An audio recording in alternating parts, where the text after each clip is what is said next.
Salut les marques, salut les smart, salut peuple le catch-up. Bienvenue sur votre podcast qui transpire le catch à grosse goutte d'huile. Chaque semaine, nous analysons, décryptons, décortiquons, encensons et parfois démolissons les shows de la WWE. Mais pas que. Aujourd'hui, sous vos oreilles ébahies, vous êtes sur Catch-up You Talk Too Much, notre 3e édition. L'édition d'un numéro où on ne la ferme jamais. Je suis votre dinosaure, que dis-je, je suis votre Luchasaurus des podcasts. Je suis le tonton Chris. And now, ladies and gentlemen, let me introduce you my guest. Aujourd'hui, nous recevons l'ami, le youtubeur, le magnifique Tao dit Lataloche. Lataloche, salut, comment vas-tu en ces temps troublés? Bah salut, ça va tonton, ça va très bien. Et vous, auditeurs de Catch-up? Ah oui, le peuple de Catch-up Toujours, ne l'oublions pas. est pendu à tes lèvres ce soir. Oula, bah dis donc. Ah ouais, hein, c'est pas rien. Hein. Bah ça commet un petit peu la pression quand même. Hein. Ah ouais, tant que ça oh. Ah, moi j'ai pas l'habitude, j'ai l'habitude de parler tout seul, donc dès que je suis avec quelqu'un et que je parle de catch, je suis un petit peu en pression quoi. Ah ouais, à ce point-là. Ah bah écoute, je vais te mettre une pression d'enfer. Ah you deserve it. Alors, écoute, Lataloche, moi je suis ravi de te recevoir. Un plaisir partagé. Je t'ai connu, je vais expliquer un petit peu aux auditeurs, je t'ai connu par le biais de YouTube, tout simplement, déjà, dans un premier temps. Et puis parce que tu nous suis sur Twitter, tu es sur Instagram. Donc, du coup, j'ai envie de te dire, ma première question, ça va être, en tant que suiveur de catch, ta vie, ton œuvre, la marque de ton slip? Bah alors, actuellement, je porte un caleçon délavé. Pour rien te cacher, voilà, j'ai fait une machine avec des nouveaux vêtements rouges, donc du coup, j'ai des vêtements roses désormais. Mais sinon, pour parler de moi, je suis fan de catch depuis un petit peu près 15 ans pratiquement. Ouais. Voilà, j'habite dans la région lyonnaise, donc forcément j'ai un petit peu moins la chance de voir du catch en France que la plupart de mes confrères de podcasts ou vidéos YouTube. Mais voilà, sinon je m'appelle Tao, c'est même pas un pseudo, c'est vraiment mon prénom. D'accord, ok. Et voilà. Alors, explique-nous un peu ta chaîne YouTube, explique-nous un peu sur quel réseau tu es présent, etc. Alors, pour présenter un petit peu ma chaîne YouTube rapidement, je l'ai créée en septembre 2019 maintenant. Ça fait quelques années que j'avais envie déjà de créer du contenu, mais étant donné que je suis un petit peu réservé, c'est pas forcément l'envie qui me manquait, mais plutôt le courage, on va dire. Mais sinon, j'ai créé ma chaîne YouTube avec ma copine, Megan, où on a commencé à faire des vidéos. On parlait surtout de NXT et d'AEW. À l'époque, on a commencé, il n'y avait pas encore AEW, du coup, c'était surtout NXT. Ouais, donc un couple là. C'est ça. Ça, c'est super, ça. Et tout simplement, le truc, c'était que moi, je suis fan de catch depuis très longtemps et elle est pas du tout fan de catch. Hein. Elle a commencé un petit peu à s'intéresser quand on s'est mis ensemble. Mais forcément, comme je l'ai déjà dit, le catch, c'est un petit peu difficile à rentrer dedans quand on n'est pas habitué. Donc voilà, elle s'est surtout intéressée parce qu'elle était avec moi. Donc du coup, on voulait vraiment avoir une approche différente de la plupart des podcasts ou des vidéos qu'on regardait, ou en tout cas que moi, je regardais. Sur YouTube de catch, c'était l'avis de quelqu'un qui connaît beaucoup le milieu et quelqu'un qui connaît pas du tout le milieu. Donc on voulait vraiment avoir ce point de vue-là qui peut être intéressant, puis surtout un échange entre deux personnes qui sont pas du tout du même point de vue. D'accord. Voilà. Ok, donc tu es présent sur YouTube depuis combien de temps? Je suis présent sur YouTube du coup depuis septembre. J'avais commencé avec la vidéo de NXT du 18 septembre, il me semble. C'était Roderick Strong contre Velveteen Dream. D'ailleurs, c'était le dernier match de Velveteen Dream avant qu'il fasse son retour il y a quelques semaines. Mais sinon, ouais, je suis présent sur Twitter aussi depuis très longtemps. Il me semble que ce compte que j'ai actuellement en date de 2016, mais je suis présent depuis très très longtemps. Il me semble que j'ai fait mes premiers comptes en 2012, peut-être 2013, peut-être même 2011. Donc on te retrouve à Lataloche sur Twitter. C'est ça, @lataloche pour du coup le Twitter qui parle de la chaîne de catch où je partage les vidéos et un petit peu les retours par rapport aux vidéos. Et sinon, mon Twitter un petit peu plus personnel pour parler de catch, c'est TaophilPW. Voilà. Ok. Donc là, je partage un petit peu tout ce qui me passe par la tête. Hein. Donc des fois, je peux passer pour un gros rageux ou quelqu'un de très énervé, mais c'est juste parce que je partage mes pensées et un petit peu sans filtre. Ouais, c'est normal. T'es plutôt heel ou plutôt face? Ça dépend. J'essaye toujours de mettre de l'eau dans mon vin, comme on dit. T'es un twinner. Voilà, je suis un twinner plutôt orienté heel à certains moments, on va dire. D'accord, voilà. Ok. Donc, tu es présent sur YouTube, sur Instagram, sur Twitter. Sur Instagram, sur Twitter. Autre plateforme? Je suis pas sur Facebook parce que c'est un petit peu daté maintenant avec les réseaux qu'on a aujourd'hui et pour l'instant c'est tout. Voilà. D'accord, ok. Alors vous m'excusez, hein, mais on me téléphone en même temps, c'est une catastrophe. C'était sûr que Ouais. cet enregistrement allait être compliqué. Alors, excusez-moi, peuple de catch-up, c'est un peu des coups, Ah oui. par Bah, le moment. dinosaure connecté. Hein. Ouais, Voilà. ouais, le dinosaure connecté quand même, quoi. Tu vois, on peut être un Lochasaurus et quand même Ah avoir oui. un téléphone portable, quoi. Même à l'EHPAD, ils nous fournissent un téléphone portable, les amis. Voilà, c'est comme ça. Alors, écoute, on a parlé donc de toutes les plateformes où tu étais. Maintenant, C'est ça. ce qui m'intéresse, c'est qu'est-ce que tu suis au niveau de. On va parler toujours sur le domaine Internet.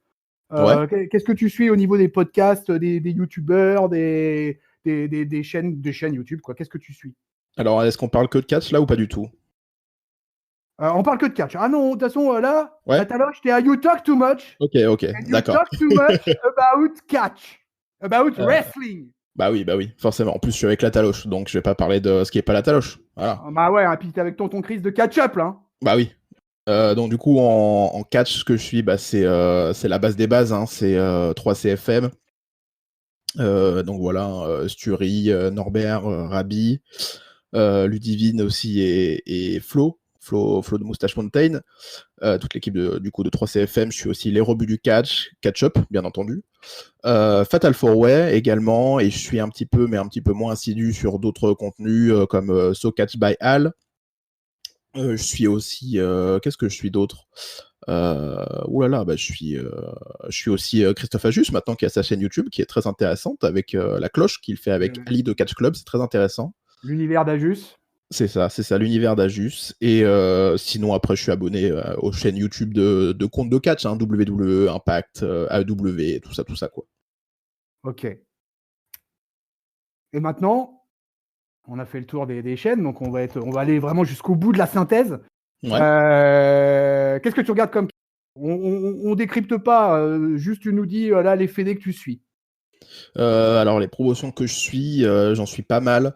J'avoue, je suis un petit peu moins dans ma période où je suis vraiment beaucoup de catch, mais j'en suis quand même pas mal maintenant. Je suis WWE, même si disons que c'est plus en surface. Hein, je m'intéresse pas non plus à l'intérieur du show. Sinon, je suis AEW. Ouais. Impact aussi depuis très longtemps.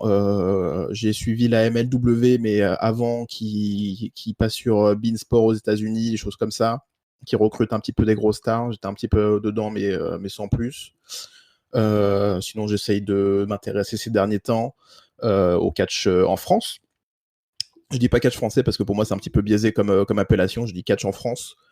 Donc du coup voilà, grâce aussi à Cody des rebuts du catch qui m'a beaucoup intéressé à ce milieu-là que je connaissais pas du tout, vu que j'habite dans la région lyonnaise et on n'a pas du tout de catch. Et sinon, comme promotion, je suis aussi la Ring of Honor toujours. Et puis la New Japan aussi. Hein. Au Japon, je suis vraiment que la New Japan, même si je connais un petit peu la AJPW, la BGW, la TJPW, enfin tous les W. Voilà. Ouais. Le Mexique. Le Mexique, je suis un moins grand fan. Là, je vais me faire taper sur les doigts. Mais je suis un moins grand fan de Lucha Libre que toi aussi. Mais, Ah putain. ah oui, bah oui. Cabron. Il y a feud, voilà la première feud entre la Mais, Taloche et alors, tonton oui, Chris. oui, voilà, on va créer une feud interposée sur Ouais, Twitter. ouais. Mais j'ai essayé de m'y intéresser. Que viva Surtout, Mexico. surtout par des catcheurs comme Mystico, justement. À l'époque où ils sont allés à la WWE, je m'intéresse un petit peu à la CML, à la AAA. Mais disons que le lucha libre, c'est un style qui m'intéresse un petit peu moins que ça. Mais sinon, en lucha, je sais pas si tu considères ça comme de la lucha libre, mais c'est que la lucha underground, j'ai vraiment beaucoup apprécié. Alors, la lucha libre, c'est pas exactement. Pour moi, C'est différent. c'est pas exactement de la lucha libre. Il y a beaucoup de références à la lucha libre, que ce soit dans la mystique, que ce soit dans les masques, que ce soit dans certains in-ring de certains catcheurs. Mais je suis d'accord, je suis prêt à mettre de l'eau dans mon vin, et moi aussi à devenir twinner. Et je reconnais bien volontiers que la lucha underground. D'ailleurs, j'avais fait une review à propos de ça. Et à fouiller dans les archives, peuple de catch. Ah oui, allez. Et effectivement, ça pourrait se rapprocher de, je sais pas moi, la PWG ou Ouais. je sais pas, quelques fédés de territoire, tu vois, américaines. Tout ça avec un cocktail de lucha libre et puis quand même de beaucoup de catcheurs mexicains, merde. Bah oui. C'est là d'ailleurs que j'ai connu beaucoup de catcheurs mexicains, hein. El Hijo de Fantasmo, des Fantasmas plutôt, non El Hijo de Fantasma qui a signé maintenant à NXT. C'est là où je l'ai connu et je suis tout de suite tombé en admiration devant ce catcheur et j'ai vraiment trouvé ça incroyable. Voilà. Donc dans les mecs de la lucha underground, ça y est, on me parle de la lucha underground, moi ça y est. Ah oui, je jouis là. Alors lucha underground, j'ai adoré. Là, on n'est plus en feu, on est en tag team là. Ah oui, ça me va. Donc on va revenir après à la lucha underground, mais juste pour dire, pour parler du côté un peu indie, un peu série, un peu tout ça. Tu vois, par exemple, je prendrais en exemple un catcheur comme Killshot. Je prendrais en exemple, je sais pas, enfin, tu vois, il y a eu plusieurs mecs comme ça qui sont passés dans le roster pendant les 4 saisons, qui clairement n'étaient pas des luchadors. Clairement. Oui. Et tu vois, un Big Zik, des ah putain, Big Zik. Tout ça, c'est pas des luchadors. Donc voilà, donc on a fait à peu près le tour de toutes les fédés que tu regardes. Ouais. Donc du coup, si tu écoutes Catch Up, donc ça veut dire quand même que tu suis beaucoup la WWE. Bah, beaucoup par habitude, on va dire, hein, comme la plupart de mes confrères, comme habitude. Mais ce que j'aime surtout à la WWE, c'est les présentations. Voilà, c'est très très bien foutu. Les promos sont, en tout cas les promos quand on parle de vraiment de mise en scène pour les rivalités, tout ça, c'est vraiment très très bien travaillé. C'est vrai que c'est difficile de passer après sur un. Voilà, la production est vraiment très bien foutue, quoi. Donc c'est difficile de passer sur un truc indépendant après quand on passe par la WWE. Ouais, je comprends bien. Ouais. Et tu regardes du coup les Raw, les SmackDown, les pay-per-view? Les Raw et SmackDown de moins en moins. Je regarde surtout la highlight. Sinon, je suis un grand fan du produit NXT. Et les pay-per-view, j'essaie toujours de regarder le maximum de ce que je peux voir. Après, il y a forcément des trucs qui m'intéressent moins, donc je zappe un petit peu. Tu suis sur le network? Non, je suis de manière illégale, bien sûr. De manière illégale, bien sûr, totalement. Et donc du coup, tu regardes les shows sur différents sites et donc tu dis que tu suis NXT. Tu suis NXT UK aussi? Je suis malheureusement les NXT UK par faute de temps, j'avoue que je m'y intéresse beaucoup moins. Et malheureusement, il y a ce truc qui arrive à ne pas me faire accrocher à NXT UK. C'est peut-être le public qui est moins investi. Je sais pas, il y a quelque chose en fait à NXT UK qui arrive pas à m'accrocher. Mais il y a quand même des bons produits à NXT UK, donc c'est dommage. Je trouve. D'accord. Voilà. Alors, écoute, on va faire un point Covid-19. Oh là. Le point Covid-19. Le point Covid-19. Alors, on fait ça en début d'émission, comme ça on l'évacue. Ouais, voilà, on évacue le Covid. On n'en parle plus. On va parler de 2 sujets par rapport au Covid-19. Ouais. Qu'est-ce que tu penses des shows à huis clos et qu'est-ce que tu penses du WrestleMania sur 2 jours? En sachant que, attention, c'est un spoiler, tout ça va être enregistré. Ah oui, du coup. On parle que WWE là ou... Ouais, pour l'instant, on parle que WWE. Alors, pour les shows à huis clos, malheureusement, c'est dans ces moments-là où on que la plupart des catcheurs WWE sont pas faits pour catcher devant personne, ou devant très peu de personnes en tout cas, parce qu'ils ont des habitudes en fait de télé, donc forcément c'est provoquer un petit peu la foule, gagner du temps pour les pubs, des choses comme ça. Donc forcément les shows, j'avoue que je les regarde plus. Voilà, je les regarde plus depuis qu'ils sont à huis clos. Je regarde que quelques vidéos qui mettent sur YouTube de temps en temps, comme la promo d'Edge ou les choses comme ça. Donc j'y pense pas grand chose. Je trouve que c'est quand même cool qui continue à faire des shows, mais après ça c'est un autre débat, je sais que ça fait un petit peu polémique en ce moment, mais je trouve ça cool quand même qu'ils réussissent à faire des shows. On voit que c'est dans un format différent, avec beaucoup moins de personnes pour justement éviter le fait qu'il y a plusieurs personnes rassemblées en même temps. Après je rappelle aussi aux gens qui nous écoutent que la situation aux États-Unis c'est pas la même qu'en France, donc pour l'instant eux ils sont encore un petit peu plus libres de se déplacer que nous. Donc voilà, faut pas comparer la situation de eux dans laquelle ils font les shows pour l'instant avec la nôtre qui est différente. Voilà. Ok. Et concernant je sais pas si oui. Concernant WrestleMania, oui, concernant WrestleMania, moi je suis très content que ça soit sur 2 jours. J'avoue que du coup j'ai entendu, je sais pas si c'est officiel ou pas, que le WrestleMania va être enregistré la semaine prochaine, à l'heure où ou à cette semaine, je sais plus du tout Ouais. quel jour on est. C'est ça, ça. On est aujourd'hui, Voilà. on est le lundi 23 mars. Voilà, enfin, et du coup, je sais pas quand ils vont enregistrer ça, donc voilà, je pense qu'ils peuvent faire quelque chose de très très cool avec le fait que ça soit au Performance Center, peut-être apporter un côté cinématographique, avec des entrées très travaillées, avec vraiment quelque chose de filmique en fait dans leur entrée. Mais le fait que ça arrive très tôt dans leur enregistrement, j'ai peur que ça soit pas le cas, et que ça soit juste, voilà, on le fait et c'est réglé et on passe à autre chose. Donc pour l'instant, voilà, je suis très content qu'ils le mettent sur 2 jours. Et malheureusement, je suis très déçu, surtout pour Rhea Ripley qui passe à côté de son WrestleMania Moment, et aussi de Drew McIntyre qui passe à côté de son WrestleMania Moment. Ah, Drew McIntyre, quelle tristesse. Le bel homme. Bah, le pauvre, hein, pour de vrai, c'est celui qui va avoir le plus de mal dans cette situation, quoi.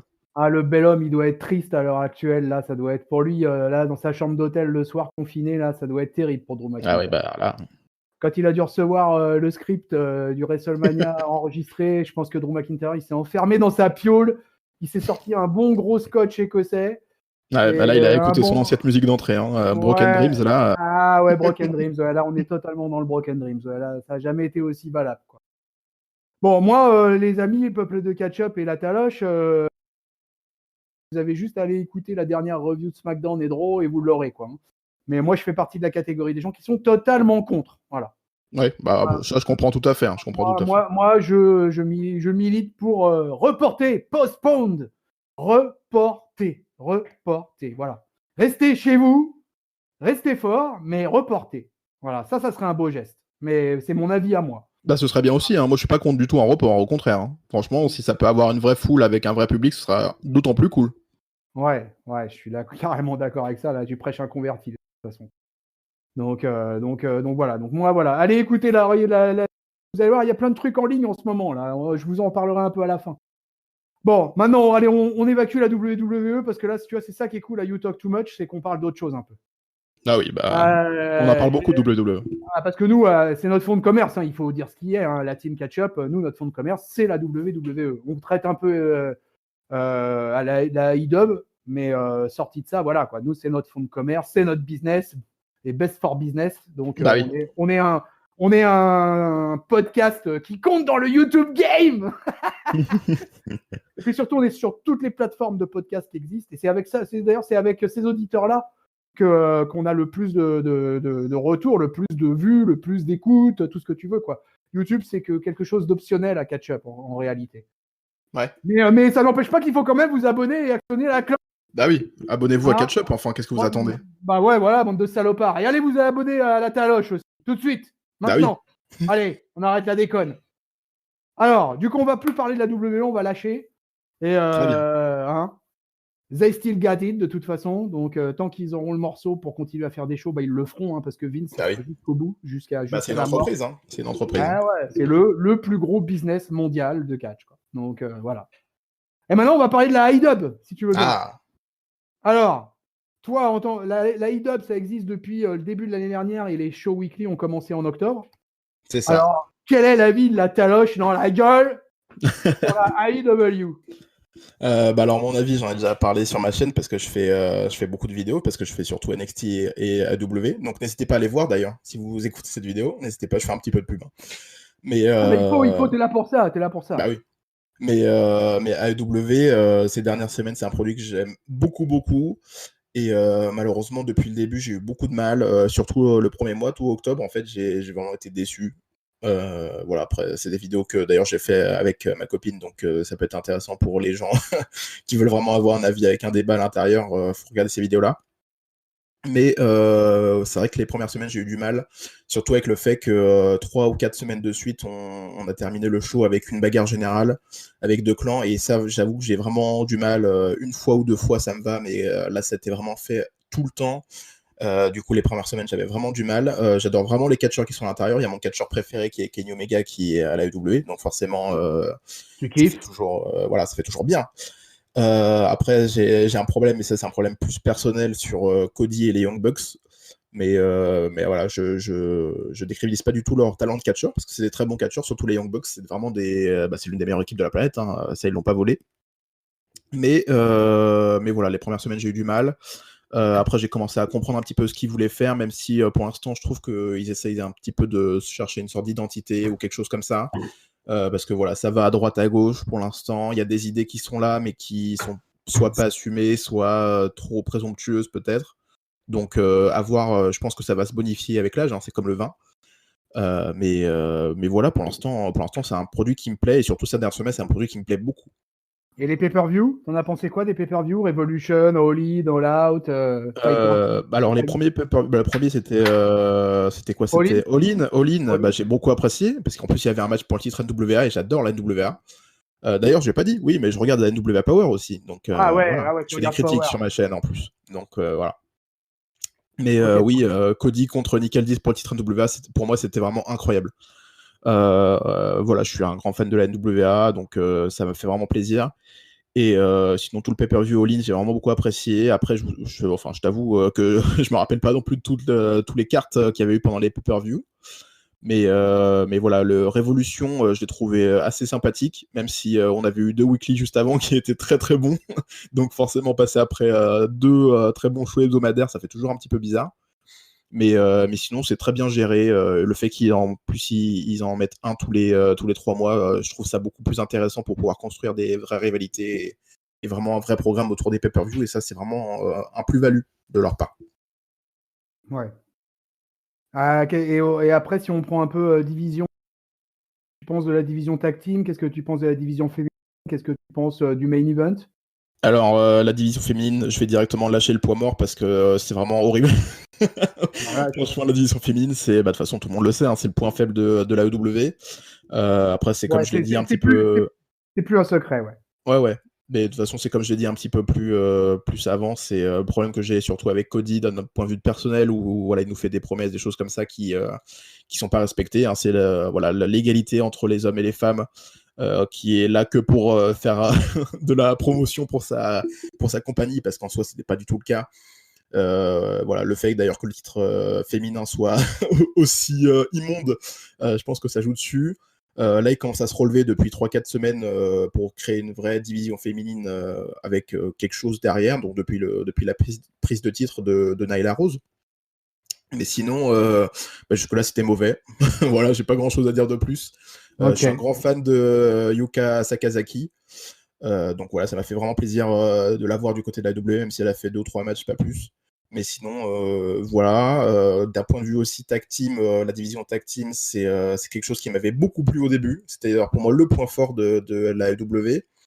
Malheureusement, je pense qu'ils se sont cognés au fait qu'ils fassent surtout faire tourner une entreprise plutôt que mettre des gars random en avant. Donc du coup, on se retrouve avec Kenny Omega et Eggman Page qui sont champions par équipe. Donc j'ai rien du tout contre ces 2 catcheurs, je les apprécie beaucoup. Mais c'est vrai que quand on voit le nombre de bonnes équipes qui sont réellement des équipes derrière, ça fait quand même un petit peu mal. Donc voilà, j'ai aussi appris à connaître des bons catcheurs grâce à eux. Donc voilà, Jungle Boy et Luchasaurus, c'est vraiment une équipe que j'adore. Vraiment, pour moi, ils devraient percer plus que ça. Luchasaurus Luchasaurus, c'est je mon fais. gimmick. Bah oui, et en plus, là, je te le dis à toi, mais la personne qui est derrière Luchasaurus, Oui. c'est un catcheur que je suis depuis la FCW. Voilà. Ah Donc ouais, c'était il y a très longtemps. Et Ah ouais. malheureusement, il a eu une grave blessure au dos à l'époque de la FCW. Donc il a jamais catché à la télévision, il me semble, ou peut-être une fois. Mais alors vraiment une fois vite fait, quoi. Et en fait, depuis ce temps-là, à l'époque de la FCW, j'ai adoré ce mec, en fait. Il avait un physique incroyable. À l'époque, il était pas aussi musclé, mais il avait un physique incroyable. Il était super grand. Il avait une attitude et tout. Et du coup, je suis tombé vraiment en admiration devant ce mec-là. Et donc, du coup, je suivais un petit peu toute son évolution. Et du coup, quand j'ai appris qu'il était à la Lucha Underground, bah alors là, je te raconte pas mon état. Ouais, c'est là que je l'ai découvert, moi. Ouais, il C'est était là- incroyable à la Lucha Underground. À son un arrivée, c'était phénoménal. Vibora. Ouais. Et Et voilà, du coup, c'est vraiment une équipe que j'apprécie beaucoup. Et Luchasaurus, c'est vraiment quelqu'un qui mérite. qui Voilà, est il mérite. qui est hyper over en plus. Il est hyper over, mais j'ai peur d'ailleurs qu'il laisse trop tarder ça et que ça commence à passer. Donc, faut peut-être qu'il commence un petit peu à mettre en avant parce que là, il perd en fait la plupart de ses matchs. Donc, faut qu'il soit mis en avant un petit peu plus. Ouais, je suis d'accord. Mais ouais. Ok. Donc, alors, et du coup, c'est une bonne transition parce que Nous, la fameuse Wednesday Night War, la baston du mercredi, hashtag marque déposée par Catch-Up. Du coup, avec NXT, qu'est-ce que tu penses de cette guerre-là avec NXT? Qu'est-ce que tu penses de NXT par rapport à ça? Je trouve qu'NXT, clairement, la WWE, ils ont mis tout sur le programme pour essayer de contrer la AEW. Qu'on le veuille ou non, je sais qu'il y a des gens qui vont me contredire, mais ça se voit clairement que NXT est fait pour être en face de AEW. Mais franchement, j'avais un petit peu peur à la base que NXT passe en live sur 2 heures, parce que moi j'étais vraiment un grand fan du programme en 1 heure avec des enregistrements à l'avance pour que ça tourne en fait dans le roster. Mais voilà, ils ont réussi à bien doser le truc, donc je suis très très fan du côté NXT. AEW, c'est frais. Malheureusement pour moi, comme je l'ai dit, je suis habitué aux produits WWE, donc la production WWE, ils font toujours la différence sur ce qui est ça, parce que voilà, la W sont assez jeunes, donc forcément ils font des erreurs de production qui pour moi me paraissent assez horribles à suivre, même si je sais qu'il y a beaucoup de gens qui n'accordent pas d'importance, mais pour moi ça me fait un petit peu mal. Mais sinon pour moi je suis très très content de cette guerre entre les deux promotions, entre les deux shows, parce que justement les deux essayent de se dépasser et foutre un super programme. C'est d'ailleurs dommage que les deux n'arrivent pas à dépasser le million de téléspectateurs aux États-Unis, parce que clairement c'est les meilleurs shows actuellement hebdomadaires nord-américains. Pour toi, qui gagne la guerre à l'heure actuelle? Qui mène la baston? Après, malheureusement, j'ai déjà un petit peu dit mon avis, mais moi je suis plus fan du produit NXT. Bon, je parle pas de ces dernières semaines coronesques, mais je suis plus fan du produit NXT parce que j'ai l'impression que les 2 heures sont plus constantes. Voilà, j'ai l'impression que ça se déroule tranquillement comme un fleuve, alors que AEW Dynamite, même si j'appréciais beaucoup le produit, voilà, des fois j'ai des coupures, des fois j'ai des moments où je suis plus du tout dans le programme, j'ai l'impression qu'on est un petit peu en dehors de ça. Donc pour moi je suis plus NXT. Voilà.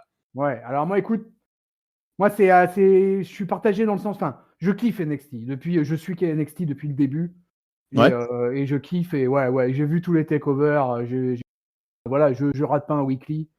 J'adore NXT, je peux pas dire autre chose que ça. D'ailleurs, j'ai fait allez voir dans les archives de Catch-Up, vous trouverez quelques reviews du Tonton Chris sur NXT. Mais si tu veux, la AEW pour moi c'est un produit neuf et pour moi qui suis vieux, si tu veux, ça fait du bien à l'EHPAD de temps en temps de changer de chaîne et d'avoir un produit nouveau et fresh. Et il y a des choses, la AEW pour l'instant, en tant que produit neuf, il y a des choses que j'aime beaucoup et il y a des choses qui me laissent totalement froid. Donc, comme tu l'as dit, la division féminine me laisse totalement glaciale. Le seul truc dont je suis satisfait, je l'ai déjà dit à l'antenne, mais je le répéterai parce que jusqu'à ce qu'elle l'entende et qu'elle vienne me voir dans le studio à Catch-Up. Mais je suis très content pour Shanna qu'elle bosse là-bas, qu'elle soit over comme elle est en tant que babyface et que malheureusement elle n'est pas poussée pour l'instant. Elle sert à faire briller les autres. En plus, c'est une super catcheuse. Hein. Mais ouais, c'est une très bonne catcheuse. Ouais, elle a un très bon in-ring. Et je sais pas comment elle se débrouille en anglais. Ça, maintenant, ça sera la surprise à voir, quoi. Ouais. Mais si tu veux, moi, en tout cas, je suis déjà vachement satisfait. D'ailleurs, on passe un big up à Artemis. Oui, big up à elle. Qui vient d'être embauchée par la WWE en tant qu'arbitre. Pour situer Artemis, elle est dans le business depuis des années. She deserves it. Il faudra le répéter et encore et encore. Et en plus, je lui fais un big up si jamais elle m'entend. Parce qu'elle écrivait dans les cahiers du catch, le site des cahiers du catch, où moi-même je sévissais entre 2014 et entre 2013 à peu près, je sais plus, et 2017 à peu près. Et donc voilà, donc big up à Artemis de la part de toute l'équipe de Catch-Up. Big up à elle le mérite. Hein. Ouais, et de la taloche au passage. Allez hop en voiture Simone. Donc ce petit aparté fait sur Artemis. On revient sur NXT. Ouais. Je te disais donc, moi, je te terminais mon avis en fait sur la AEW. Donc j'aime beaucoup la Tag Team Division. Je l'ai déjà dit tout ça, hein, mais j'aime bien tout le principe des clans, de différents clans, etc. Moi, j'aime bien un peu ce bordel, tu vois. Ouais, je comprends. Et tu parlais de prod. Je trouve que la prod de la AEW, elle est très très bonne. Les salles sont quasi pleines. Après, ça, si tu veux, on peut vraiment s'attarder sur ça, parce que moi, j'ai un avis un peu plus tranché que la plupart des gens avec qui j'ai parlé de ça. Moi, le seul truc qui me pose problème à la IW, c'est la Real. Ouais. Ouais. Voilà. Tu vois, la Real in-ring. Il y a des moments, je comprends pas trop, mais en ce moment, la WWE, c'est bizarre de toute manière, donc à filmer les catcheurs de dos pendant Ouais. des moves aériens. Enfin bon, c'est un peu bizarre. Mais pour la AEW, vraiment, la Real dans son ensemble me pose souvent problème, quoi. Je sais pas pourquoi je suis mal à l'aise. Des fois, voilà, c'est un peu bizarre. J'ai pas encore identifié le problème. Je n'hésiterai pas à vous en parler dès que j'aurai identifié la source de mes problèmes par rapport à la Real de la AEW. Donc pour toi, la Taloche, Ouais. tu, Bah oui, je t'ai coupé dans ton élan sur la prod.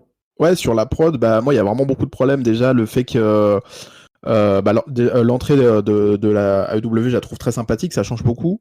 Avec ces deux entrées-là, ça me rappelle beaucoup la TNA entre 2006 2009, enfin, quelque chose comme ça. Avec Ouais. ces deux couloirs-là, j'aime beaucoup.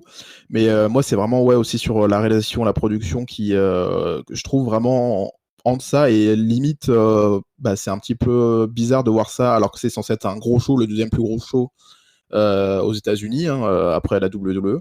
Mais voilà, il y a beaucoup de prises qui sont pas filmées à des moments. Voilà, les caméras, ils sont pas sur l'action qui devrait se passer sur le ring, donc on a des moments où on voit pas ce qui s'est passé. J'ai du mal toujours, mais ça, je pense que ça va être toujours le cas avec les feux d'artifice. Je trouve vraiment qu'ils sont qui sont pourris en fait à la W. Ça fait ça fait kermesse en fait. J'arrive pas à voir l'intérêt autour de ces feux d'artifice qui sont dans des entrées de catcheurs qui sont, pour moi, qui devraient pas avoir forcément de feux d'artifice. Mais ouais, il y a des problèmes de production. Ça s'est amélioré parce qu'il y a eu encore quelques shows, les premiers shows Dynamite, il y avait vraiment des gros problèmes de production avec des trucs qui apparaissaient à l'écran. Ouais. Des fois, on n'entendait plus les commentateurs. Enfin, il y avait vraiment trop de problèmes. Donc Les maintenant, ça s'est botches, amélioré, mais il faut vraiment qu'ils continuent à s'améliorer parce qu'il y a des moments où ils sont complètement à la ramasse, je trouve.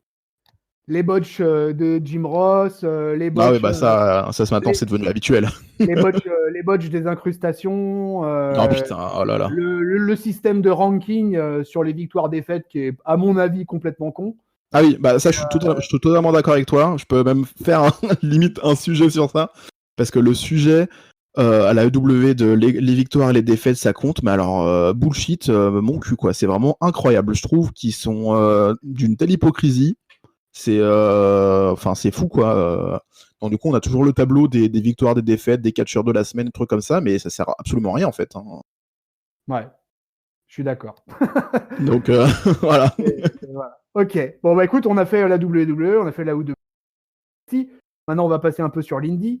Ouais. Donc tu regardes, on va faire un peu par région. Tu regardes du catch japonais un peu. Bah, je regarde surtout la New Japan, du coup. Ok. La New Japan, et j'essaie un petit peu de regarder la All Japan Pro Wrestling parce que c'est une promotion que j'ai un petit peu dans le cœur, même si c'est un petit peu plus difficile de suivre le catch japonais, je trouve. Très Mais, vieille promotion. mais ouais, bah, moi j'adore les vieilles promotions, hein. NWA et AJPW, c'est vraiment des promotions qui sont dans le cœur.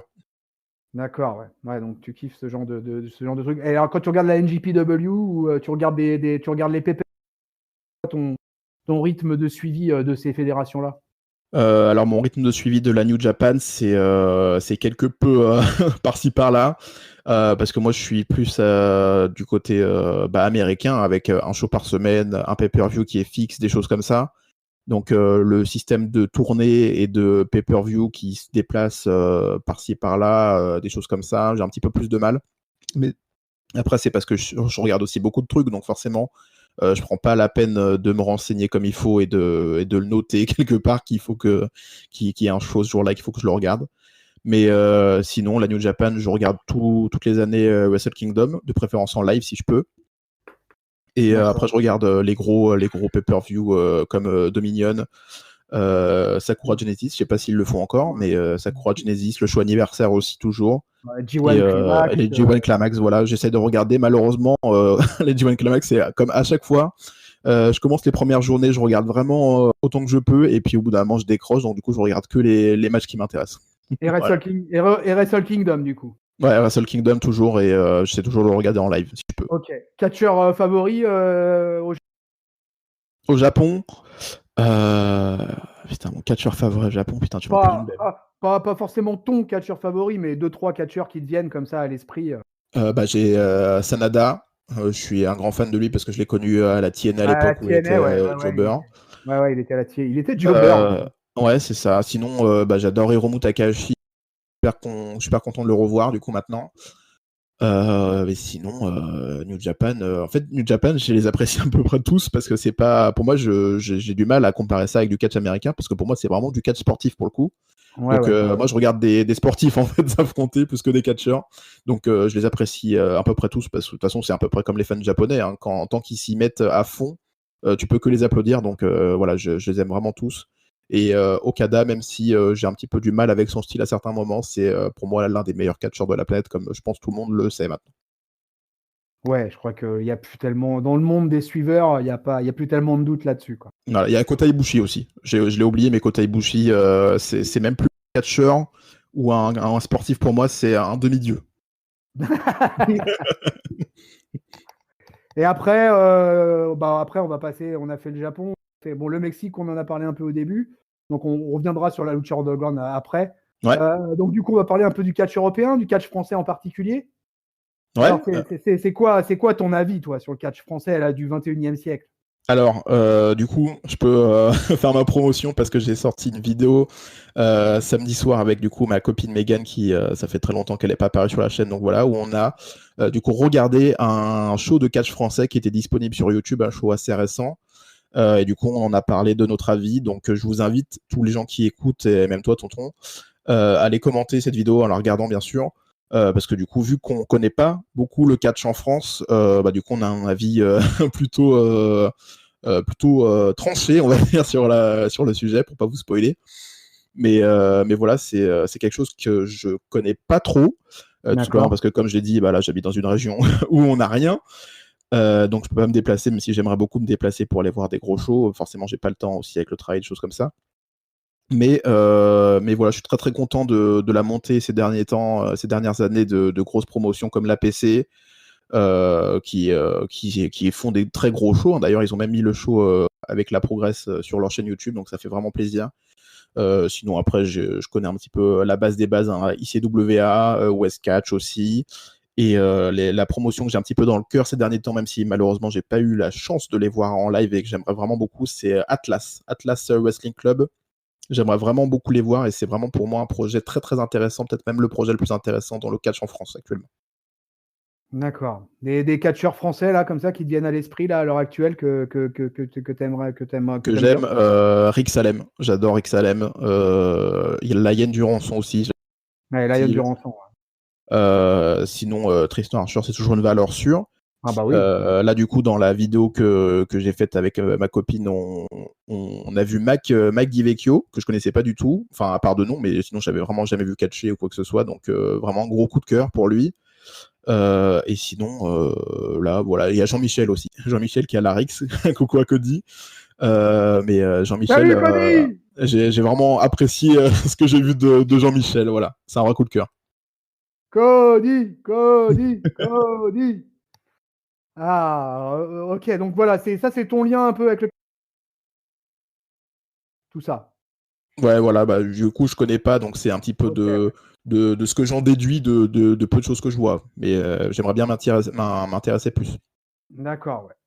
Ok, ça marche. Et donc, et concernant le catch old school, parce que tu sais que le dernier invité de You Talk Too Much, Ouais, Nathan du Fatal 4-Way de Wrestling to the Mat, ouais. lui est un archi. On a parlé quasiment que qu'il était c'est un archi fan du catch old school.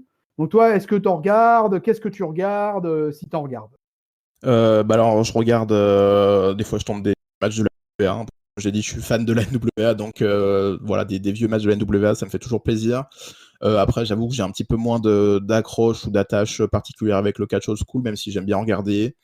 J'aime beaucoup Ric Flair du fin des années 80, début des années 90. J'aime vraiment beaucoup ses prestations, donc à chaque fois, j'adore regarder ses matchs.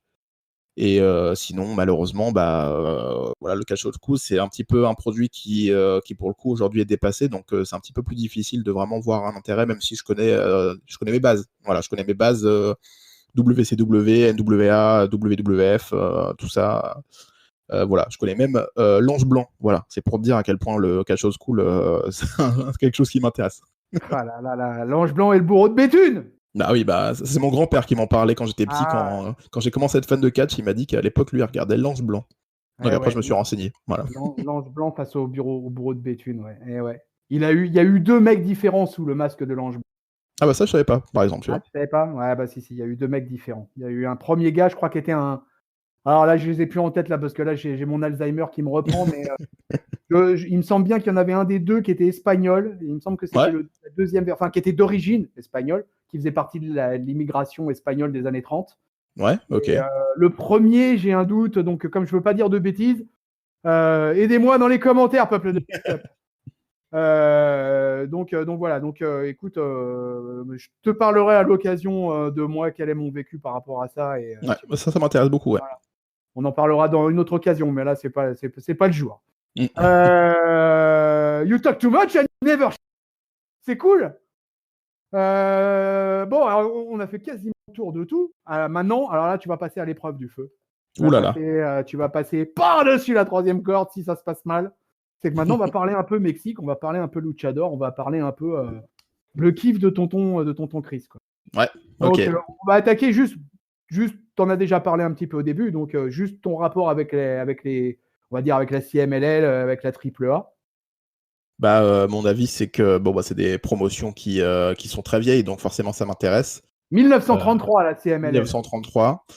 Mais voilà, malheureusement, le style de la lucha libre, c'est un style qui me parle beaucoup moins que le style nord-américain ou le style japonais, même le style anglais d'ailleurs. Mais voilà, disons que j'adore regarder le peu de fois où j'en regarde, c'est-à-dire pas très souvent, hein, ça doit être une fois par an pour Triple Mania, des choses comme ça, quoi. Mais voilà, disons qu'en fait, c'est surtout des catcheurs mexicains qui sont arrivés soit au Japon, soit aux États-Unis, qui m'ont intéressé à leur passé, du coup, donc à leur programme. Donc voilà, je connais surtout par des catcheurs la CMLL et la AAA, donc par Andrade, à l'époque où il était à la Sombra. Par Rouge aussi, voilà, il y a eu une affaire Rouge et Dragon Lee il y a quelques mois maintenant.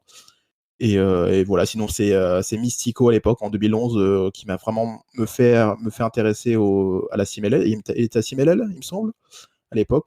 Ouais. Donc voilà, quand j'ai su qu'il avait été signé, je me suis dit putain, ce mec il a l'air d'être incroyable. Et du coup je me suis renseigné, j'ai vu que c'était quelqu'un qui était très très connu au Mexique, qui était vraiment une légende. Donc du coup je me suis vraiment intéressé à sa carrière avant, et du coup je suis tombé sur ce qu'il faisait avant, et du coup j'ai croisé des têtes qu'on connaît un peu tous maintenant. D'accord, ouais. Ouais, tu sais que voilà quoi. Il y a quand même des mecs. Enfin, quand t'as des mecs comme Bandido, comme Bah, j'adore Texano Bandido, putain. Junior, comme tu J'ai vois. oublié de le citer dans les catcheurs qui me font. Oh, putain, c'est incroyable. À chaque fois que je le vois, je suis en extase. Le mec, il est incroyable. Ah, mais El Bandido, mais moi je kiffe ce mec, mais ouf. Voilà, El Bandido, c'est un bonheur ce gars, quoi. Dans un ring, c'est un vrai bonheur, quoi. Bah, pour moi, d'ailleurs, même c'est dommage qu'il ait signé à la Ring of Honor, parce qu'il aurait dû viser beaucoup plus haut que la Ring Ouais, of Honor. alors, bah du coup, bah tu fais une belle transition, mais il est parfait ce talent. Ah. Allez vous abonner à la taloche là, parce que franchement, il est bien cet invité, hein. Il fait les transitions sans même s'en rendre compte. Bah, Donc, du coup, maintenant, on termine par la phase indie pure. Donc, on va dire, moi j'appelle ça indie pure, voilà. La Pro Wrestling Guerrilla, Impact, Ring of Honor, tu vois, la Progress, la Evolve, tu vois, la multitude de fédérations qu'il peut y avoir, la WXW, là, je pars même en Europe, tu vois, la Lucha Underground, bien évidemment, même si la Lucha Underground, malheureusement. feu la Lucha Underground. L'un des meilleurs programmes qui s'arrêtait aussi vite, c'est dommage. Voilà, donc on finira par eux, on se fait plaisir hein, tous les deux, ok? On finira par la Lucha Underground. Ah, ok, d'accord. Donne-moi ton ressenti général sur l'indie là qu'on vient de parler là. Alors, j'en ai déjà un petit peu parlé dans Fatal 4-Way, mais moi j'ai un avis pas négatif, mais un peu plus intransigeant avec l'indie. Ouais. Mais c'est pas par rapport à l'indie en lui-même, c'est surtout par rapport au fait que c'est des catcheurs qui doivent vivre. Donc du coup, c'est pour moi, ça devrait être qu'une phase de transition en fait entre l'indépendant et les grosses promotions qui peuvent se permettre de signer des catcheurs de manière exclusive, quoi, qui peuvent vivre juste de la promotion. Mais sinon, j'aime beaucoup la Pro Wrestling Guerrilla. C'est pour moi l'une des meilleures promotions, même actuellement. Ils font des shows est vraiment incroyable. Ils ont réussi à se relever du fait que voilà, tous les membres de l'élite, Kenny Omega et les Young Bucks soient partis. Ils ont quand même réussi à derrière rebondir pour faire vraiment quelque chose de super cool. Donc j'aime vraiment la Pro Wrestling Guerrilla. Ils ont changé aussi d'arène. Et ça, j'avoue que au début, j'avais un petit peu du mal parce que j'étais attaché à leur ancienne arène, leur ancien gymnase. Là, je sais même pas comment on pourrait appeler ça. Mais j'étais attaché à leur ancienne arène. Du coup, ça m'a fait un petit peu bizarre quand ils ont changé de public et d'arène.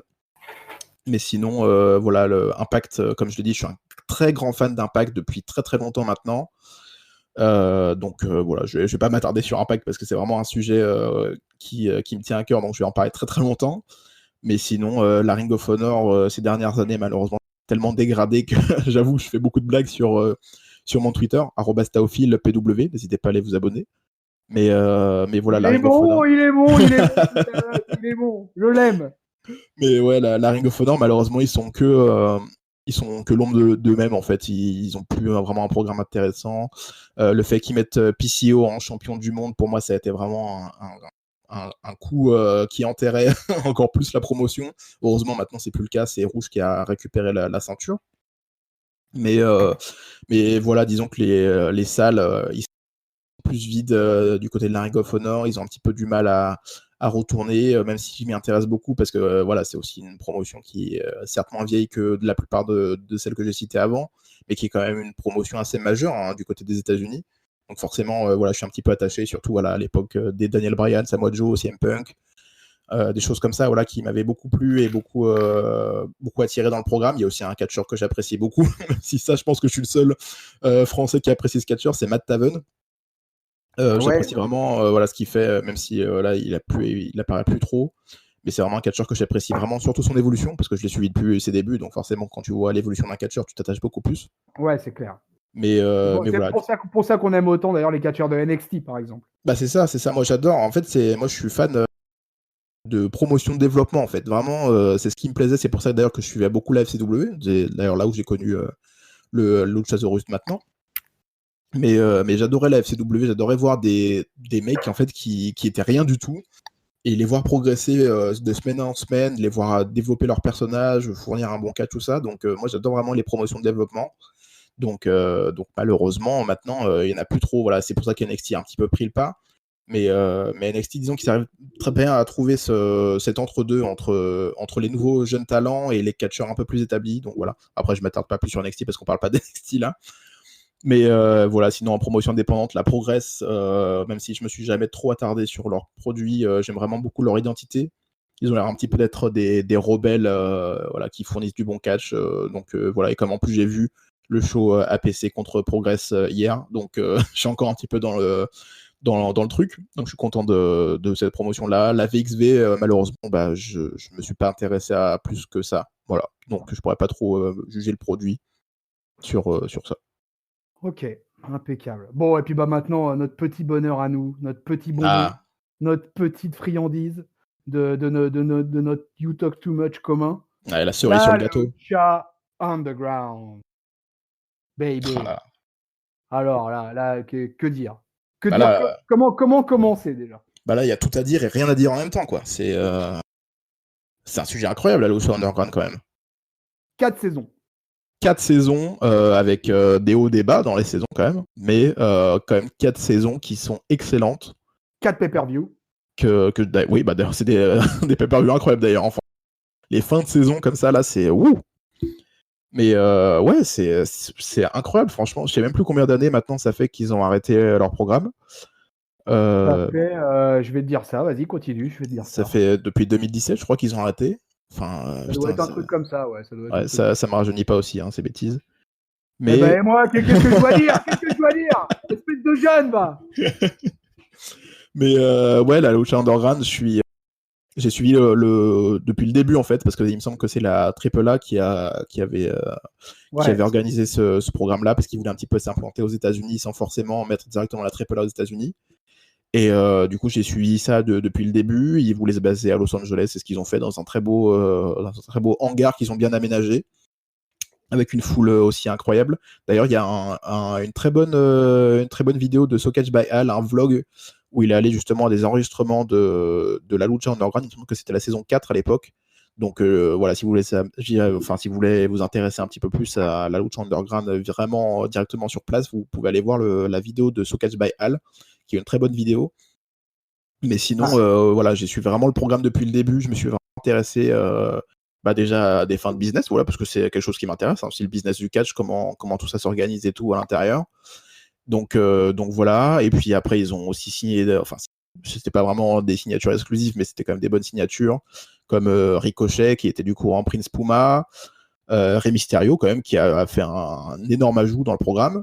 Et puis après, voilà, je suis tombé vraiment en extase sur des catcheurs que je connaissais pas du tout à l'époque, parce que c'était vraiment de l'indépendant qui m'intéressait pas tant que ça, parce qu'à l'époque, j'étais pas non plus aussi impliqué que dans l'indépendant que maintenant. D'ailleurs, je pense que c'est même la lucha underground qui m'a vraiment initié aux promotions indépendantes. Pour de vrai, je pense que c'est ça. Parce que voilà, on a eu des killshots qui sont maintenant Isaiah Swerve Scott à NXT. Enfin, il y a eu El Hijo del Fantasma qui maintenant est assigné aussi à NXT, mais qu'on n'a toujours pas vu à la télé. Mais voilà, il y a eu une flopée de talents incroyables qui ont réussi à s'exprimer à la lucha underground. Ricochet. Bah oui, putain. Prince Puma contre Rey Mysterio, c'était incroyable. Ah putain, mais ce match. Voilà, même John Morrison. Oui, John Morrison, Johnny Mundo. Ouais, Johnny Mundo, voilà, putain, je croyais qu'il était sous son vrai nom, mais non, c'était Johnny Mundo. Tout son programme autour de sa familia à lui, là, c'était super cool. Voilà, il me semble qu'il y a eu même dans un match pour le titre, pendant une fin de saison, il me semble que c'était peut-être la première ou la deuxième saison, où c'était un match extrême entre Johnny Mundo et Prince Puma, ou quelque chose comme ça, je sais plus. Ou un ladder match. C'était un match qui s'est fini de manière extrême. Ils sont passés du haut de la rampe d'entrée directement sur des vitres et tout. Enfin, c'était Incroyable. Angelico qui faisait des spots. Mais oh putain, mais oui, Angelico qui sautait du haut de l'arène, là, c'était incroyable. Ah ouais, je t'enverrai des gifs. Ah ouais. Willy Mack aussi, connu là-bas, il était vraiment super cool. Le Willy Mack versus Cage, The Machine. D'ailleurs, même Jeff Cobb maintenant, quand il était Mendoza, non, c'était quoi? Je sais plus comment il s'appelait. Matenza, voilà, Matenza. Je l'ai connu là-bas, donc voilà, disons que maintenant c'est l'un de mes catcheurs préférés, donc c'est pour dire à quel point j'ai vraiment apprécié ce qu'il a fait à la lucha underground. Vraiment, c'est incroyable. Alors, du coup, j'ai de l'info, je suis chaud sur l'info. Ah, vas-y.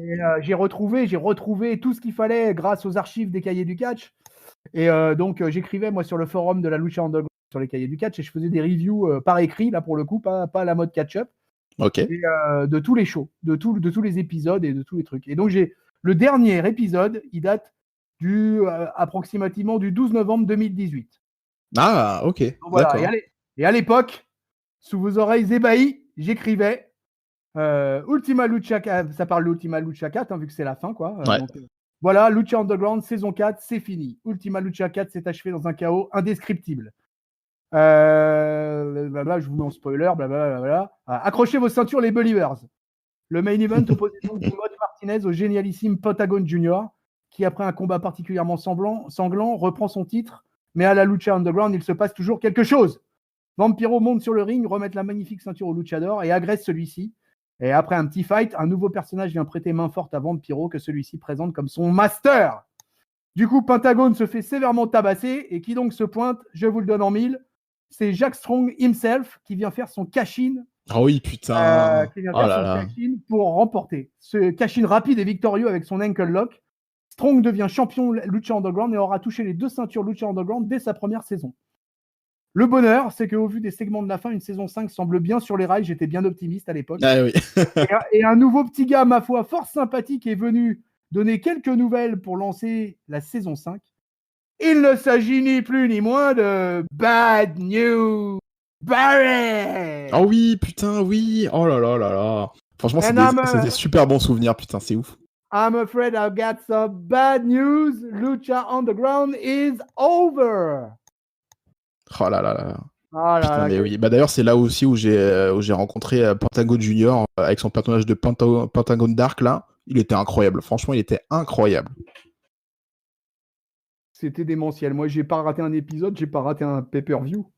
J'attendais chaque saison avec impatience et c'était un format, si tu veux, de temps qui me permettait de regarder ça sur ma pause déjeuner. Ouais. Et Ok. ça, c'était génial. Voilà, je m'enfermais pendant 45 minutes, je me matais peinard la Lucha Underground et après j'allais sur les cahiers du catch et j'allais faire ma petite review du soir, quoi. Il y a 25 pages de Lucha Underground sur le forum Lucha Underground des cahiers du patch. Il y a que moi qui écrivais, il y avait que moi qui regardais. Bah, franchement, c'est dommage qu'il y ait que toi qui regarde parce que j'invite vraiment tous les gens qui nous écoutent à aller voir et aller d'ailleurs lire aussi ce que tu as fait parce que vraiment la Lucha Underground, c'est vraiment un produit qui est tellement sous-estimé qui aurait dû vraiment décoller tellement plus. C'est vraiment dommage que c'est jamais. Mais ouais, plein de personnages, le temple, Dario Cueto, le public. Bah ouais. Et surtout qu'en plus, Enfin, au moment où c'est sorti, on rappelle un petit peu le contexte, mais il n'y avait pas d'AEW. La Ring of Honor, ça stagnait depuis un moment. La New Japan, ça décollait un petit peu plus du côté mainstream. Mais voilà, l'Impact, ils étaient de plus en plus bas dans les audiences, des choses comme ça. Mais d'un seul coup, ils sont arrivés avec un programme tellement frais, même maintenant, pour de vrai, c'est un programme qui est tellement différent du reste du catch, que quand tu tombes sur ça, en fait, c'est le mélange parfait entre une série télé un petit peu mexicaine, donc voilà, avec certains trucs, on dirait un petit peu kitsch, mais qui sont faits exprès, avec vraiment du très très bon catch, quoi. Donc, ouais, voilà, il y a des personnages, il y a des histoires, il y a une mise en scène, tout était incroyable dans cette promotion. des catcheurs impliqués, des voltigeurs, des powerhouse, Mais c'est ça, et puis des mecs qui peuvent s'exprimer tellement sur un ring. des matchs féminins, des matchs intergender, Ouais. voilà, quoi, des légendes du catch mexicain qui faisaient des petites apparitions de temps à autre. Bah, d'ailleurs, il y a aussi Mil Muertes, que du coup, je me suis jamais intéressé plus que ça à lui. Mais pour le coup, Mil Muertes, qui était le gros heel de la première saison, Ouais. bah putain, j'étais vraiment impressionné par ce mec. Là, il avait un gabarit, un catch, il était destructeur, hein, franchement. C'était le Lesnar de la lucha Ah, c'est underground. ça, c'est totalement ça, hein. Franchement, première saison, j'ai vu ce putain, mais c'est qui ce mec? Il est incroyable. Ah, mais il y en avait un paquet, hein, des powerhouse. Hein. Il y avait Mais c'était un mélange parfait, hein. C'était un mélange parfait il y avait- de voltigeurs, de mecs puissants, de techniciens, de bagarreurs, de comédie. C'était un mélange, mais incroyable, vraiment. ouais, il y avait des transgenres, des travestis, des nains. Il y avait toute la mystique des masques mexicaines qui était respectée, avec la mystique des gimmicks qui était respectée. Ouais, Ça, c'est moi, fou. j'adore. Moi, en tant que fan de catch mexicain, de lucha libre, moi, j'adorais ça. Quoi. Tu vois, je baignais dans mon jus. Quoi. Voilà, quoi. J'étais vraiment dans mon truc. Quoi. Et voilà. Tu prends les Powerhouse, on a parlé de Matenza, de Mil Muertes, mais tu avais des mecs comme Mac, tu avais des mecs comme Kate, Ouais. voilà, et puis tu avais des. Après, voilà, tu avais une bande de luchadors, là, mais qui étaient phénoménaux, là. Prince Puma, Ah bah oui. Drago, Bah Prince Puma, King franchement, je pense que Cuerno. c'est ce qui a vraiment fait décoller encore plus la carrière de Ricochet, hein, à l'époque. Vraiment, Ah bah ouais. tu te retrouves dans un programme aussi mis en avant avec un personnage aussi cool où tu peux t'exprimer et tout. Bon bah certes, la plupart des gens on savait que c'était Ricochet derrière le masque, mais à aucun moment, moi je me suis dit c'est Ricochet derrière le masque. Je me suis dit c'est Prince Puma le mec, c'est tout. Ah mais ouais. Mais moi, quand je parle de la lucha underground, je parle de Prince Puma et pas de Ricky la Belle Vie. Ouais bah voilà. Bah, de toute façon Ricochet maintenant, voilà, je vais pas en parler. Ouais.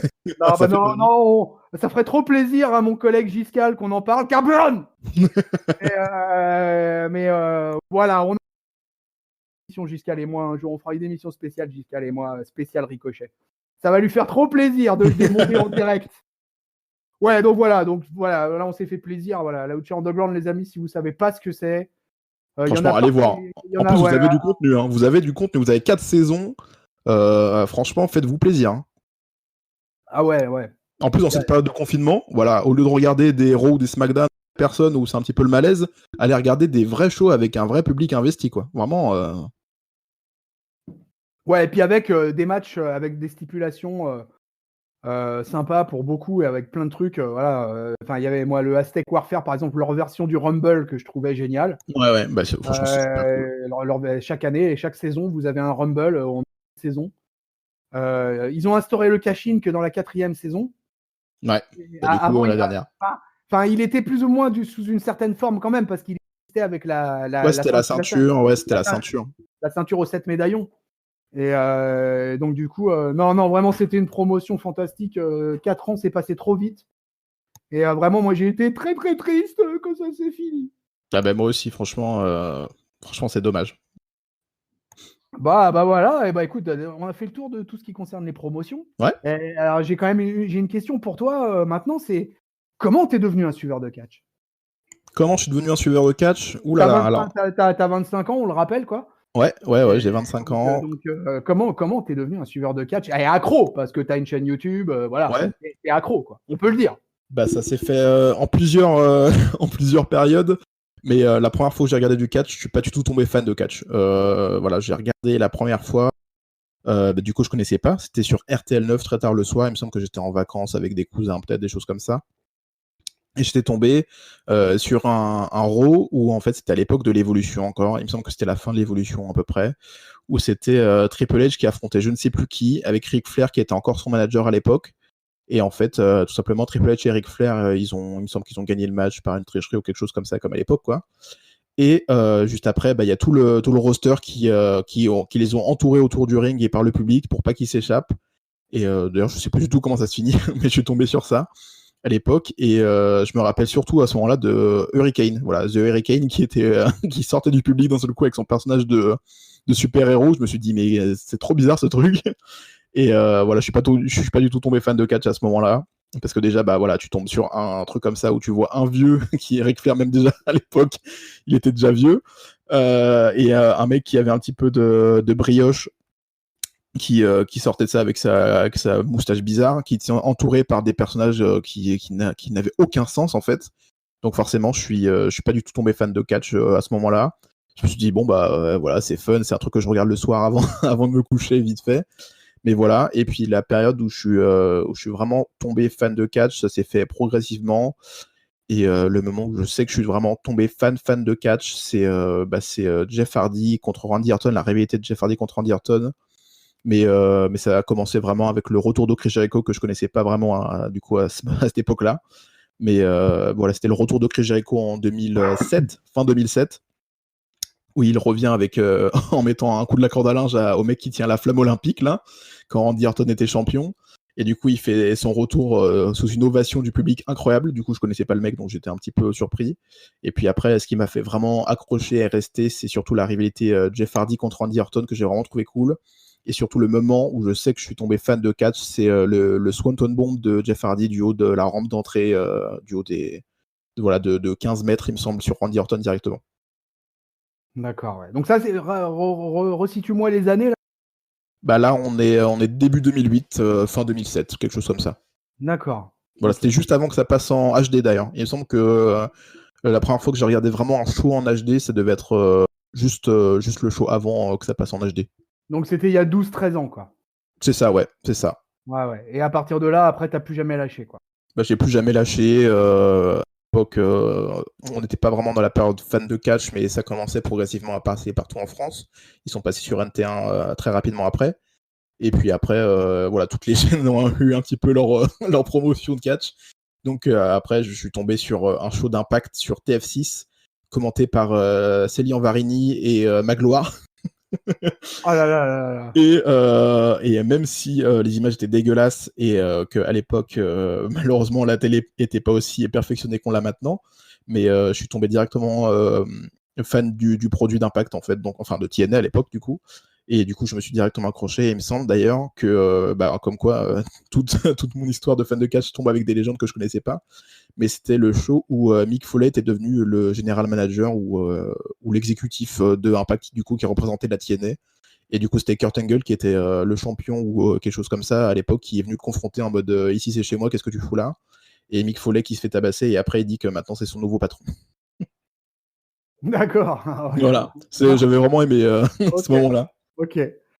Voilà, donc tu as suivi après, ouais, là c'est toute la période. Après, c'est Ouais, c'est ça. Après, j'ai jamais lâché, vraiment, j'ai jamais lâché le catch, quoi. tous les WrestleMania, les Royal Rumble. C'est ça, tous, sans exception. Après, tu t'es plongé dans l'indie, dans les autres promos et tout ça. C'est ça. Mais en fait, l'indie est arrivé assez rapidement dans ma carrière de fan de catch parce que à l'époque, du coup, c'était.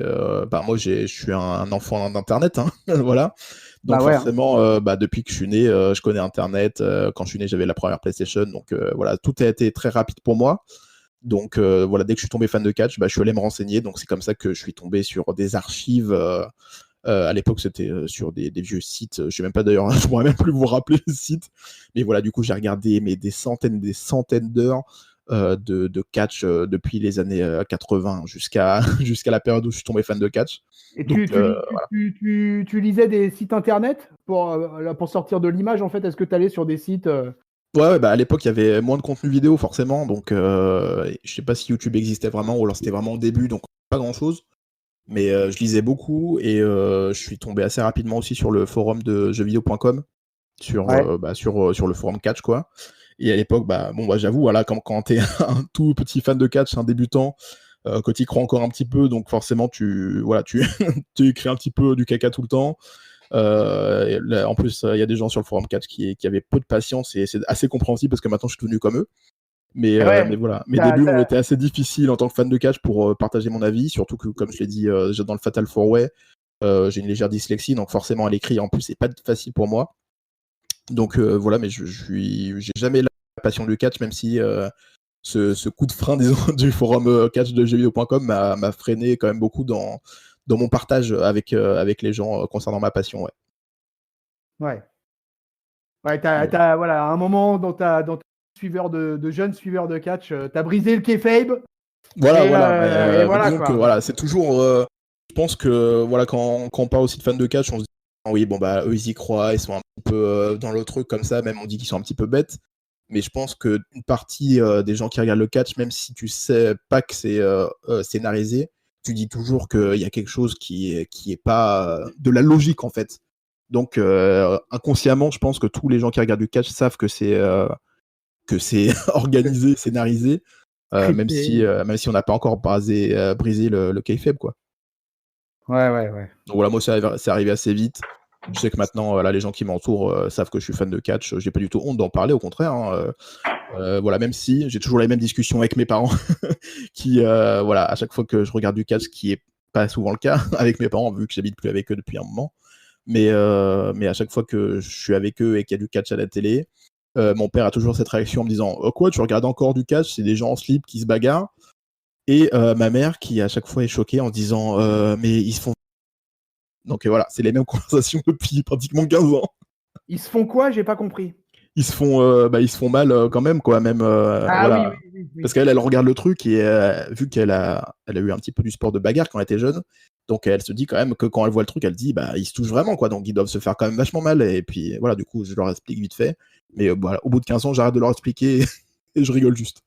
Voilà. Ah ouais, c'est vrai que c'est drôle, quoi. Moi, mes parents, ils ont abandonné il y a à l'âge que j'ai, tu vois, quoi. Ouais. Ils cherchent même plus à comprendre. Après, c'est vrai que c'est une passion étrange, quoi. Il faut.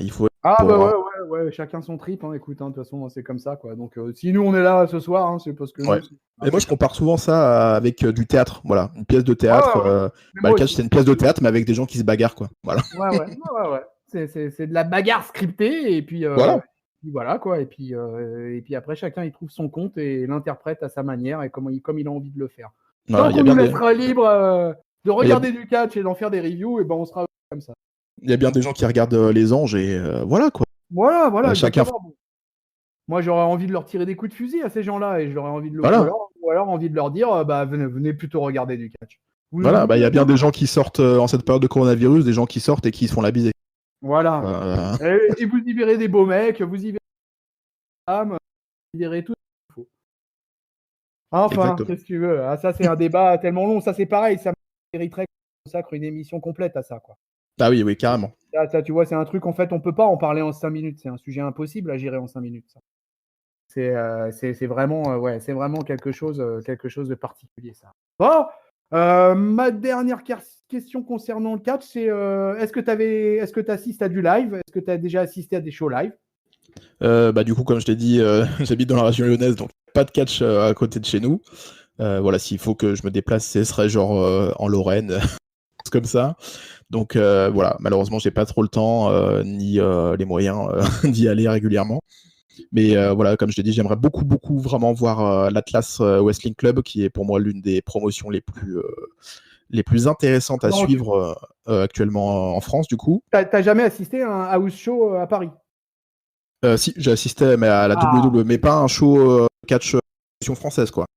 Ah oui, le catch français, ouais. Mais voilà, sinon, je suis allé regarder la WWE, il me semble, c'était il y a 2 ans maintenant, quand ils étaient à Bercy, qui n'est plus Bercy maintenant, je sais plus comment ça s'appelle. En 2018 ? En 2018, ouais, c'est ça. Putain, j'étais dans la salle, ma taloche. Bah voilà, moi j'y étais aussi avec ma copine qui m'avait offert les places, donc du coup on a fait le voyage jusqu'à Paris. C'était vraiment une super expérience. D'ailleurs, j'ai croisé à ce moment Tristan Archer en sortant de la salle et tout, qui était en costard cravate beau gosse. Donc voilà, c'était vraiment une très bonne expérience. Ouais. J'ai aussi vu la TNA en France. La seule fois où ils sont venus en France, ils ont fait, il me semble, 2 ou 3 dates. Et du coup, j'étais au show de Lyon, parce que pour une fois, on avait un show à Lyon. Donc j'étais allé à la halle Tony Garnier. D'ailleurs, j'en ai un peu parlé dans le Fatal 4-Way, mais voilà, j'étais encore assez jeune, fan de catch. C'était en 2011. Jeff Hardy venait de faire son heel turn, qui était pour moi incroyable, du côté de la TNA. Donc voilà, on avait une carte qui était super cool et il y a des anecdotes à foison sur ce house show qui était aussi l'une de mes meilleures expériences de fan de catch, vu que la salle n'était pas... enfin, il y avait beaucoup de gens, mais elle n'était pas pleine. Donc du coup, je pouvais aller au premier rang pour un petit peu regarder ça de plus près. Et vu que c'était la première fois que je voyais des catcheurs américains réellement de près, ça m'a vraiment beaucoup impressionné à l'époque. Ouais. Ok. Bon, bah écoute, ma bonne taloche, tu m'excuses, je suis familier, mais c'est le privilège de l'âge. Moi, je me dis quand même, quand je t'écoute, qu'il serait bon que tu viennes faire une ou deux reviews de la baston du mercredi sur Catch-Up de temps à autre, si ça te dit. Bah écoute, moi c'est avec un grand plaisir. Comme je te l'ai dit en privé, là, voilà, on brise le kayfabe, on parle de privé. Mais moi, tant que j'ai le temps et tant que je suis dispo, c'est avec grand plaisir que je parle de catch avec vous sur Catch-Up. C'est vraiment un honneur. Oh là là, au moins ça. Écoute, tu seras notre invité sur la baston du mercredi avec plaisir, je pense. J'en parlerai avec la team. Enfin, la team va t'écouter dans cette émission. Donc, de toute façon, elle connaîtra ton avis de ta vive voix. Mais ouais. Dès qu'on a un agenda qui se croise comme il faut, comme ce soir, si jamais on enregistre une baston du mercredi, on t'informe. Bah écoute, avec plaisir. Ouais, super. Bon, écoute. Je suis perdu dans mes fiches, ça y est, c'est Alzheimer. Alors, la tradition a du bon. La tradition, c'est la tradition. Et j'ai raté le coche avec Cody parce que j'étais aux fraises ce soir-là. Par contre, j'ai pas raté le coche avec Nathan. Et donc, la tradition à Catch-Up, tu vois, la procédure imposée par El Patron d'IRM, c'est le top, le flop et la note. Alors voilà. Tu vas me donner ton flop de la semaine catch qui vient de s'écouler. Tu vas me donner ton top de la semaine catch qui vient de s'écouler. Et la note, tu vas me donner ta note de l'émission qu'on vient de faire ensemble tous les deux, en tag team partner. D'accord, ok. Alors, mon flop de la semaine, il va se passer. C'est la révélation Titties avec un mec qui filmait les gens. Attends, la taloche, il y a eu une petite coupure. Tu peux répéter, s'il te plaît ?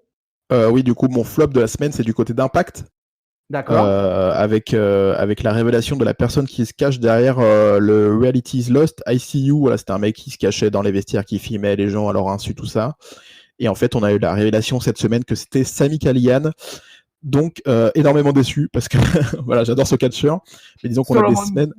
Voilà, Solomon Crowe à NXT, qui d'ailleurs revient avec le même personnage que Solomon Crowe, donc le mec voilà, qui est un petit peu connecté, qui réussit à hacker les trucs. Donc voilà, je suis déçu de cette révélation, même si j'aime le catcheur et que je trouvais le personnage intéressant. Malheureusement, je trouve qu'il n'en a pas forcément besoin, et puis surtout, ça tourne un petit peu en rond pour lui. Donc voilà, malheureusement, c'est mon gros point flop de la semaine, je pense. Je digresse un petit peu. Qu'est-ce que tu penses, puisque tu parles d'Impact, l'arrivée de Killer Cross à la WWE, t'en penses quoi ? Parce que lui, c'était un putain de master à Impact. Je suis très content pour lui parce que à Impact, malheureusement, les derniers temps, déjà il était pas bien. Il en a parlé un petit peu sur les réseaux sociaux, tout ça. Il voulait un petit peu partir. Donc content pour lui qui part du côté de NXT, et j'espère surtout le voir avec du coup sa femme Scarlett Bordeaux en manageuse. Et ça, ce serait incroyable. Ce serait vraiment incroyable. Oui, parce que ce qui est intéressant chez Killer Cross, c'est sa femme. Bah oui, j'adore le catcheur, mais faut pas oublier l'essentiel. En plus, elle fait des dédicaces à Raphaël Hier, un de nos chroniqueurs stars de catch-up, puisque c'est Scarlett Bordeaux. Voilà, mais ils forment un duo super intéressant. Voilà, c'est une bordelaise, donc Raphaël, t'as toutes tes chances, Raphaël Hier. Toutes tes chances avec Scarlett Bordeaux. Faut juste que tu t'occupes de Killer Cross d'abord, mon bon Raphaël. Et après, ça peut le faire. Voilà. Donc ton top. Mon top, ça va être plus un top général, c'est tout ce qui se passe autour du soutien pour le catch en France. Yeah. Donc les initiatives qui sont mises en place par Stury, Cody, des choses comme ça, qui donnent Ouais. la parole à des catcheurs français et mettent en place la diffusion de shows en France, même les promotions d'ailleurs qui partagent sur YouTube gratuitement. Donc ça déjà, moi, ça me permet du coup de voir des promotions françaises que je connais pas, ou en tout cas que j'ai jamais regardé, eu la chance de pouvoir voir. Donc ça, c'est super cool et pour moi, c'est mon gros top de la semaine. C'est vraiment le soutien au catch en France. Yes, big up. Moi, je vois 2 ou 3 shows par an à peu près, français vraiment quoi.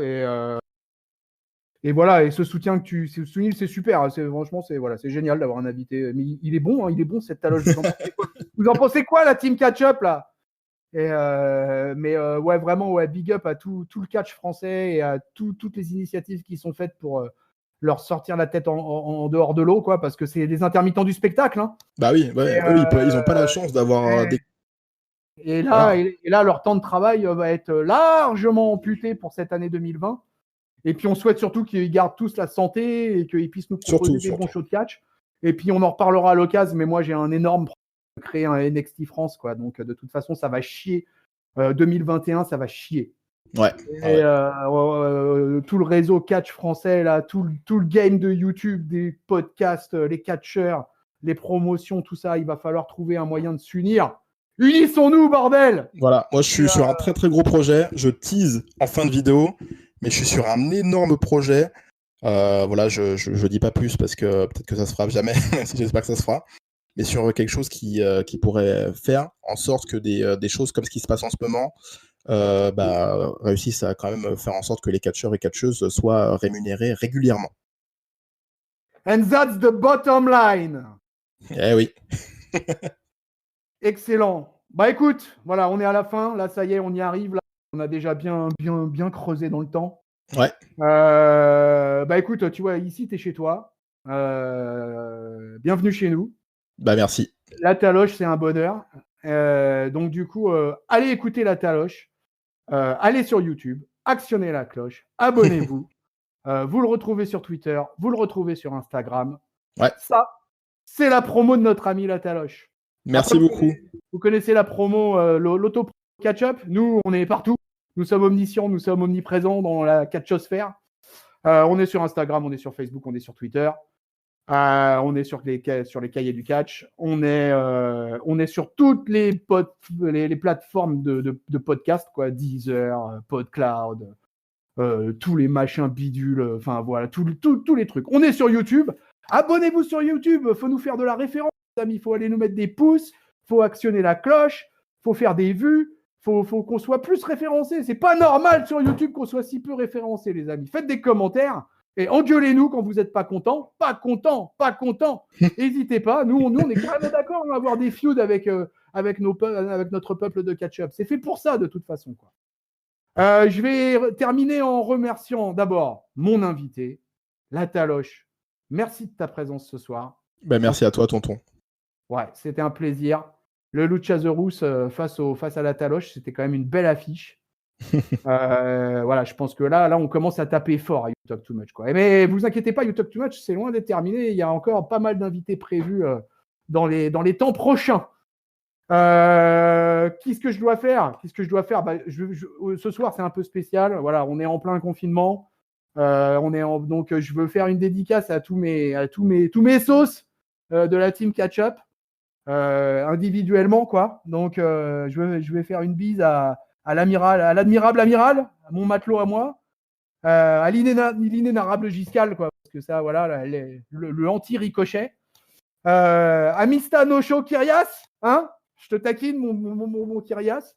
À Raphaël hier, donc Raphaël, n'oublie pas, Scarlett Bordeaux.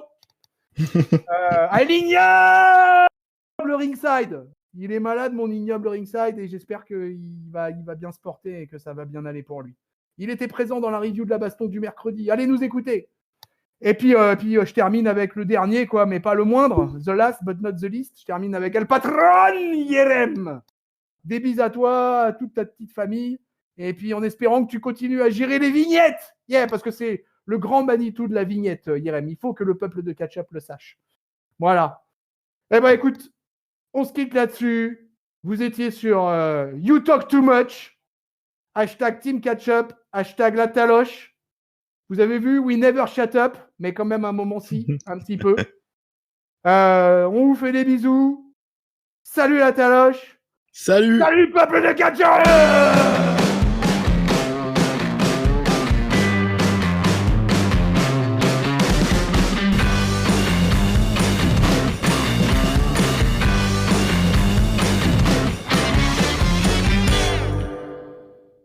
The following contest is getting for one fall. One fall. And it is for the Catch-up and Taloche Championship. Winners takes all. And that's the bottom line. Coston ton Chris Setso.